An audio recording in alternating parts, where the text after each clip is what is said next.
When I was a kid, my family used to travel a lot across the country. My parents loved being on the road, and that love of travel stuck with me and my twin brother Raymond. It's actually what led us both into trucking. Raymond usually drove a Freightliner. Cascadia and I drove a newer Volvo VNL 860. Company issued, just a year old at the time, replacing my older 780. We worked for the same company based out of Houston. Texas. One trip in particular still haunts me to this day. I was assigned a long haul, Houston to Los Angeles, then from there, across Toronto, Vancouver, British Columbia. There was about a week between the LA drop-off and the Vancouver pickup, which meant I had some downtime in LA.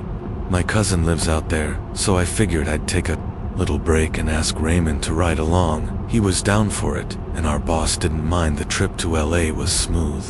Open highways, beautiful scenery, and plenty of rest stops to break up the drive. The only real headache was the traffic once we actually hit LA. But we managed. We parked the truck at my cousin's place. He's got a big property and spent the next few days just hanging out, beaches, landmarks, even a run too. Target to stock up for the next leg of the journey. We left LA later in the evening. To avoid traffic, the sun was down, and after a few hours of driving, we got hungry and hit a McDonald's at a rest stop. Raymond was behind the wheel while I munched on a cheeseburger. That's when things took a turn. A sign on the highway said the road ahead was closed. No warning, no detour, just a forced exit onto some backcountry road in the middle of nowhere. We figured out reconnect to the highway further ahead. But this road just kept going flat. Empty fields turned into thick forest, and by the time it hit midnight, we hadn't seen another vehicle for miles. Eventually, Raymond said he had to pee, so we pulled over to the side of this pitch-black road. Surrounded by trees, there were no lights, no wind, not even the sound of crickets. Just dead silence, and this awful smell in the air, like rotting meat. While Raymond went off into the woods, I walked back to check on the cargo. That smell got stronger, and my curiosity got the best of me. I headed back to the cab to grab a flashlight. But just before I reached the door, I heard something, a whisper. "Hey, Nick." I turned and saw Raymond walking toward me. He looked uneasy. "Did you see that?" he asked. "See what?" He pointed across the road into the trees. There was a light in the woods. Before I could respond, he froze, staring behind me. I turned and saw it too. Through the windshield, barely visible in the moonlight, were what looked like bodies, dozens of them hanging from trees. I grabbed the flashlight and lit up the forest. The beam confirmed what I hoped was just our imagination. There had to be at least a dozen bodies hanging there. Some of them looked fresh, others were decomposing. One even looked like it had been gutted. I'm not exaggerating when I say it looked like someone had removed their organs. The sight made me gag, but then, I'm a deathy mistake of turning off the flashlight, and that's when I saw it. Deep in the woods, a faint glow, a flickering moving light, and it was coming closer. Raymond didn't wait. He grabbed my arm and shoved me into the truck. We slammed the doors, started the engine, and tore out of there as we sped off. I looked in the side mirror. Figures 5, maybe 10 were now standing in the road right where we had just been parked. One of them stood out. He, or it was taller than the others, and had something on its head. It looked like a mask, or maybe a deformed skull. I don't know. I didn't want to know. We didn't stop until hours later at a truck stop gas station off the highway while I pumped fuel. Raymond called the police and our boss to report what we saw. We still had to make the delivery to Vancouver, so we pushed on. No more detours, no more stops, unless it was absolutely necessary. Food, fuel, that's it. Weeks later, we found out we may have stumbled into some kind of cult territory. There were rumors about them: sacrifices, organ harvesting, ritual killings. They were supposedly active in some of the more remote regions between California and Oregon. None of it was ever on the news after that trip. I couldn't shake the image of those bodies. A few weeks later, I quit my job and took a smaller local gig near my town. Raymond kept driving, but something in him changed. He still won't talk about that night. This happened to me about 15 years ago when I was 13, and even now, I still get a knot in my stomach thinking about it. I grew up on a cattle ranch in the middle of nowhere, somewhere out in the Great Plains. Our house sat 5 miles down a gravel road, surrounded by open pasture land. The nearest neighbor was 2 miles away. We were used to being isolated. My dad dealt with cattle deliveries all the time. Truckers would bring in shipments, and we'd unload them right at the chute. It was routine that weekend, though my parents had taken my little sister to Dallas, and I was staying behind to accept a late-night delivery from Nebraska. On my own for the first time, I wasn't too worried. I'd done it plenty of times before, just never alone. My dad left me with one piece of advice: don't tell the driver I was by myself. Midnight came and went, and there was no sign of the truck. Around 1 o'clock a.m., I finally saw headlights way off in the distance, but the truck didn't pull up. It just stopped in the middle of the road and sat there for at least 30 minutes. No movement, no one stepping out.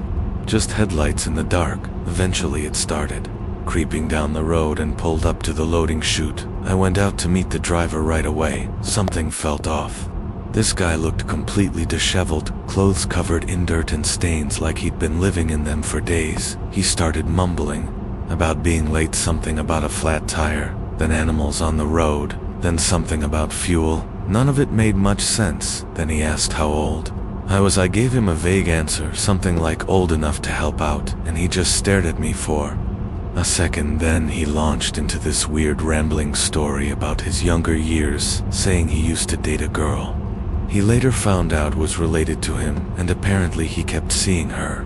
Anyway, it was seriously disturbing the way he talked. Something was just wrong. It felt less like small talk and more like he was trying to get a reaction out of me. I didn't say much, just told him we should start unloading the cattle and that my mom was waiting inside. He grumbled something under his breath, then climbed up to release the first group of animals. I stayed back, counting them as they came off the trailer.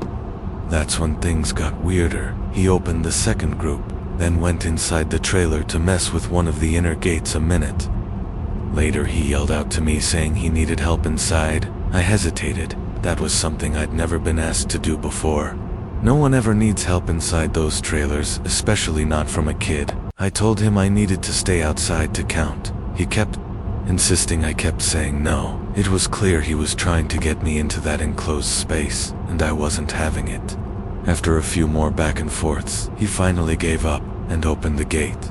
He repeated this same weird tactic with the next 2 compartments, pretending to need help, getting frustrated when I wouldn't step inside, but each time I just said no. By the time the last group of cattle was off, his entire demeanor had changed. He went from being overly chatty to angry and short-tempered. Then, as if to test me one more time, he told me to climb into his truck cab and grab the delivery slip from his glove box. I wasn't about to turn my back on this guy or get into another confined space with him. I told him to get it himself. He stood there for a second looking at me, then finally climbed in, grabbed the slip and handed it to me. "Isn't it?" and told him we were done. As soon as he left, I sprinted back to the house from the window. I watched his truck sit out there in the dark for over an hour before he finally drove off. I didn't sleep until he was gone. That delivery should have taken 20 minutes tops. Instead, it turned into one of the most disturbing experiences of my life. I don't know what would have happened if I'd stepped into that trailer. I'm glad I never found out. About 5 years ago, my now husband and I were making a long road trip from the East Coast to the West Coast. It wasn't our first time doing the drive. This time we were just heading back to pick up the last of our stuff and grab our 2 dogs. By that point, we were just trying to get the trip over with, so we only stopped for quick bathroom or food breaks. I honestly don't remember which state we were in when this happened. After that many cross-country trips, all the rest stops start to blur together. It was probably around 3 o'clock or 4 in the morning when we pulled into a rest area. The lot was nearly empty except for 1 car and a couple of semis parked in the trucker section. We figured we'd switch drivers, stretch our legs and let the dogs out. My husband had been behind the wheel, so I told him I'd run to the restroom first while he stayed with the car and smoked a cigarette. The dog area was right near where we parked, but the restrooms were farther off, over a small hill from The lot, you couldn't even see them. Even though I didn't feel unsafe, it was pitch black out and quiet, so my husband decided to walk most of the way with me, just to be safe. After I was done, I headed back to let the dogs out, while he took his turn. Using the restroom now. I'm not exactly an intimidating person. I'm about 5 feet 2, not very heavy, but I've got 2 big German Shepherd mixes who are extremely protective on top of that. I grew up learning self-defense and know how to handle myself if I need to, so even though it was dark and we were kind of isolated from the main rest stop lights, I wasn't nervous as the dogs were sniffing around doing their business. I noticed one of the semis that had been parked on Theffer End start up and begin slowly moving. At first I didn't think anything of it, I just assumed the driver was getting back on the highway. I picked up after the dogs and started walking toward the trash can when I was suddenly blinded by high beams the semi had pulled up as close as it could to the dividing line between the truck side and the car side, and now the brights were aimed directly at me. At first I was just annoyed. I tossed the bags, squinted into the lights for a second, then turned back toward the car bed. As I was walking, Thetrax started flashing its lights again and again, like he was trying to get my attention. He crept his truck forward slowly, still flashing the brights, and my irritation turned into something else, unease. By now, my dogs had picked up on my change in mood. They stopped sniffing around and locked in on the truck, ears up, staring hard. I got close to our car and the driver stopped again, still flashing the lights. I wasn't scared yet, just confused and pissed. I stood there just glaring back at him, waiting for him to knock it off. Eventually the flashing stopped. I started pulling out my keys, ready to get into the car. That's when both of my dogs froze. Their hackles went up, they started growling, and then I heard a door creak open. I turned around and saw that the semi's driver's side door was now open, and a boot was starting to step out. This guy was actually about to get out of his truck. I was standing there completely still, thinking how stupid this guy must be to approach someone with 2 large dogs, when suddenly my husband came walking back from the restrooms. He walked straight up to me, put his arm around me, and without hesitation flipped the guy off.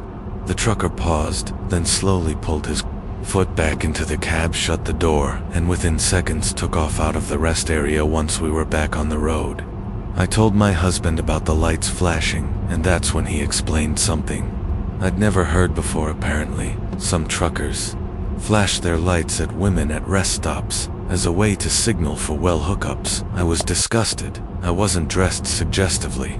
I was wearing layers, it was cold, I was driving a newer car, walking 2 big dogs, and obviously wasn't out there looking to talk to strangers. I don't think I was ever really scared, but the whole thing definitely crossed into creepy territory. The guy clearly thought I was alone, and something about his approach felt off. Not just flirty or weird, but aggressive, like he expected me to respond. I've got creepier stories from our travels, but this one always sticks in my mind because of how casually it happened. Like it was just something that guy did all the. This happened to me a couple of summers ago, when I had just turned 18. I was fresh out of high school, halfway through my first year of college, living away from home for the first time. I'd grown up pretty sheltered, so being on my own was still a new experience. I'm also a woman, which will matter as this goes on. It was mid-May and I was driving home for my brother's wedding. My school was a few states away, and I had a long drive ahead of me. I was about an hour out from my college town, cruising along the interstate somewhere in Tennessee. You'd think it was I-40. Traffic was heavy, but nothing unusual. It was early afternoon, bright and sunny, when I noticed something weird in my mirror. There was a semi-truck a little ways behind me in the right lane. Nothing strange about that, until I saw his headlights flashing. At first I figured he wanted to merge or pass, so I sped up a little and switched lanes to give him space, but he didn't pass. In fact, he stayed right behind me, not letting any other cars get between us. And then he flashed his lights again. I glanced up at him, he waved, then he honked. That's when I started to get a little uneasy. Still, I tried to rationalize it. Maybe he was trying to warn me about something wrong with My car. I had gotten a tire patch the week before, and I started panicking that maybe the patch had come loose and my tire was going flat. The next exit was coming up, and I decided to pull off, just to be safe. There was a gas station right off the ramp and I figured I could check the car there. I wasn't expecting the truck to follow me, but it did. He pulled into the same parking lot and parked in the designated truck zone. That was when I knew something wasn't right. I got out and quickly walked around. My car tires were fine, no smoke, no noise, nothing seemed wrong, but he was already climbing down from the cab of his truck and heading in my direction. I didn't want to take any chances, so I stayed by my car with my phone in hand already. Dialed to 911, just waiting for me to press call. I stood half behind my open driver's side door, the gas hose between us like a makeshift barrier. He stopped a few feet away from the back of my car. He looked to be in his late 30s, or early 40s maybe. 170 pounds. I was 18, barely 125, and not exactly in fighting shape. The first thing he said to me was, "Well, ain't you a pretty little thing?" I felt my stomach drop. Every part of my brain was screaming. I smiled tightly and said thanks, trying not to show how freaked out I was. He offered to pay for my gas. I declined. I didn't want him to think I owed him anything. Then came the questions. Where was I from? Where was I headed? Was I in college? And that was the moment some inner instinct took over, and just sadly about everything. So I did. Gave him a fake hometown, made up a fake school, said I was just stopping for gas on a short trip to visit family nearby. He didn't push, but he didn't walk away either. I don't know if I was just lucky, or if the 911 screen still pulled up on my phone gave him second thoughts. But as soon as the gas pump clicked off, I thanked him again, got in my car, and drove off as fast as I could without drawing attention. He didn't follow me back onto the highway. I never saw his truck again. I still have no idea what his actual intentions were. Maybe he was just a creepy guy trying to flirt in the worst way possible. Or maybe it could have been something a lot darker if I hadn't trusted my gut. I never reported it, and that's one of my biggest regrets. I just wanted to forget it, but since then, I haven't looked at truck drivers the same way. A few months ago, I was heading back to college after visiting my parents for the weekend. It's about a 2-hour drive, and I was alone in my dad's old pickup truck, just me, some music, and a mostly empty highway. I'm a 21-year-old woman, barely 5'3", not exactly intimidating. I was in the far left lane of a 3-lane highway, just vibing out to the radio, singing along and kind of dancing in my seat like an idiot. Just enjoying the drive. That was when I noticed a semi-truck creeping up in the far right lane, going exactly my speed. I stopped dancing, kind of embarrassed that someone saw me acting like a dork. I tried speeding up a little to get ahead of him and out of view, but to my surprise he sped up, till I looked over to see who it was. The driver, middle-aged, balding, wearing a faded blue t-shirt, was smiling, waving at me, friendly at first. I gave a small, awkward wave back, thinking that would be the end of it. But it wasn't. He merged into the center lane now, just one lane away, and kept waving, flashing this overly cheerful smile. It felt off. I tried speeding up again. He matched me. I slowed down. So did he. No matter what I did, he wouldn't let me get away. If someone came up in his lane, he'd wait until the last possible second, swerve around them, then block me from merging way. He had experience with driving like this. I didn't. He was using the other cars to trap me. For 5 straight miles I couldn't shake him, and during all of it he was still smiling, still waving it. One point he even started holding up one finger like a number 1 gesture. I have no idea what that was supposed to mean, but the look in his eyes while he did it made my skin crawl. At that point I was officially scared. I called 911. I gave the dispatcher a full description of the truck, white trailer, black cab, Pennsylvania license plate, and told them everything. She advised me to pull over onto the shoulder, but the left shoulder was narrow, and I didn't feel safe stopping there. Luckily, the driver got briefly stuck behind someone in the middle lane, and I took the chance to drop speed fast, switch over to lanes, and shoot forward into the far right lane. He tried to catch up, but this time, I stayed ahead. The dispatcher told me to "Exit at the next service plaza a few miles ahead," she said. He probably wouldn't follow me once I left the highway. She was wrong. With no turn signal or brake lights, he somehow knew I was taking that exit. As I started pulling off, he braked hard and merged behind me, timing it perfectly, and followed me into the service plaza. My heart was pounding. I told the dispatcher what was happening, and she transferred me to another operator who reassured me that officers were on their way now. This service plaza was designed so that semi-trucks had to take a separate road that looped around behind the building. Smaller vehicles like mine parked out front. I pulled into a spot by the main entrance and kept my eyes on the truck as he took the other lane. He stared at me the entire way around. I didn't want to sit there like a sitting duck, so I drove over to a gas station next to the plaza that overlooked the truck lot. I figured he wouldn't think to look there, and I could wait for the police. I was still on the phone with dispatch, trying to stay calm, and that's when I saw him. He was out of the truck now, walking toward the service plaza. But instead of going inside, he stopped and ducked behind a large concrete pillar where I had just stood there watching my truck. I told the dispatcher he was hiding. I told her I was scared and that I didn't feel safe staying put. She told me again, "Hold tight, officers are almost there." Then he came out from behind the pillar and started walking directly toward my truck. I put it in drive, just in case. I kept my eyes on the mirrors.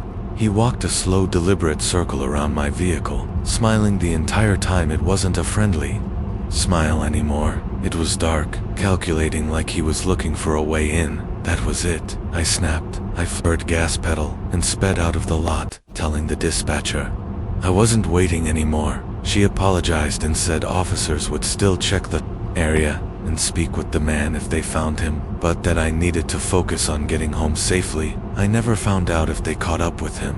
I never saw him again after that, but the worst part was the feeling that none of it would have happened if I hadn't been alone. If I'd had a guy in the passenger seat, I bet he would have just kept driving. I grew up in a small town. Everyone knew everyone, even far from where I lived, so I figured why not. I grew up here. I know the area. It felt safe. I was on video call with my boyfriend and told him what I was doing. He stayed on the line with me. I didn't bring anything. No taser, no pepper spray, not even the alarm my dad always told me to carry. And yeah, I snuck out. I didn't want my dad to know. I was out hunting for weed. It was stupid, but that's where my head was at.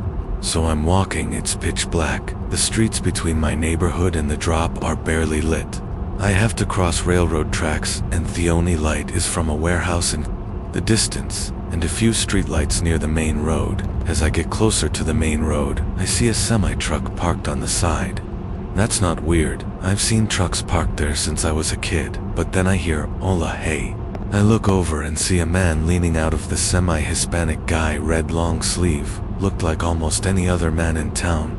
But his smile, I don't know, it didn't feel right. There was something off, something behind it. I waved, just being polite. He started speaking to me in Spanish. I don't speak Spanish. Yeah, I know. I grew up in a Hispanic town, but my parents never taught me, so I just kind of called back, "No hablo español," and kept walking. My boyfriend asked me who it was, and I told him just some random Simadi driver, nothing to worry about. I kept walking.